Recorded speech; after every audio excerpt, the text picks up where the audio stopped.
ഇപ്പോൾ വീട് പണി നടക്കുന്നതുകൊണ്ട് തന്നെ ഉണ്ണികളൊക്കെ എൻ്റെ അടുത്താണ്. അപ്പോൾ അവർ മൂന്നാളിനും കുളിപ്പിച്ച് ഡ്രസ്സൊക്കെ മാറ്റി മുടിയൊക്കെ കെട്ടി കൊടുക്കലാണ്. അതാണ് എൻ്റെ ഏറ്റവും വലിയ ഡ്യൂട്ടി. ഇപ്പം നിങ്ങൾ കേട്ടില്ല, കുണിക്കുമ്പോൾക്ക് ചോറ് ഉപ്പേരും തൈര് വേണമെന്ന് ഓർഡർ ചെയ്തിട്ടുണ്ട്.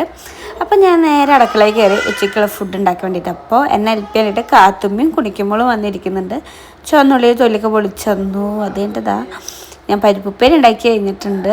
അതങ്ങനെ ഒരു പാത്രത്തിൽ മാറ്റി വെച്ചു. പിന്നെ ഞാൻ മുതിര വേവിച്ചിട്ടുണ്ടായിരുന്നു കേട്ടോ. അപ്പോൾ അതിന് കുറച്ച് മുതിര ഒരു പാത്രത്തിൽ ഇട്ട് കൊടുത്തപ്പോൾ കുണിക്കും കാത്തും കൂടി ഇരുന്ന് കഴിക്കുന്നുണ്ടായിരുന്നു. പിന്നെ എന്താ വേഗം തന്നെ മുതിരപ്പേരും പിന്നെ അത് മുട്ട കൊത്തി പൊരിച്ചു. അതെനിക്ക് ഭയങ്കര ഇഷ്ടമാണ്.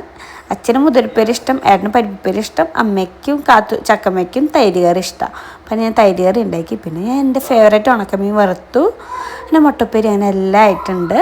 പിന്നെ വീട് പണിയിൽ കിടന്ന് അച്ഛനമ്മയൊക്കെ വന്നിട്ടുണ്ടായിരുന്നു. അങ്ങനെ നമ്മൾ ഫുഡൊക്കെ വിളമ്പി. അങ്ങനെ അച്ഛനമ്മയും ഉണ്ണികളും ഏട്ടനും കൂടി ആദ്യം കഴിച്ചു. പിന്നെ കാത്തും മുറുകേൻ്റെ ശേഷം ഞാനും കഴിച്ചു.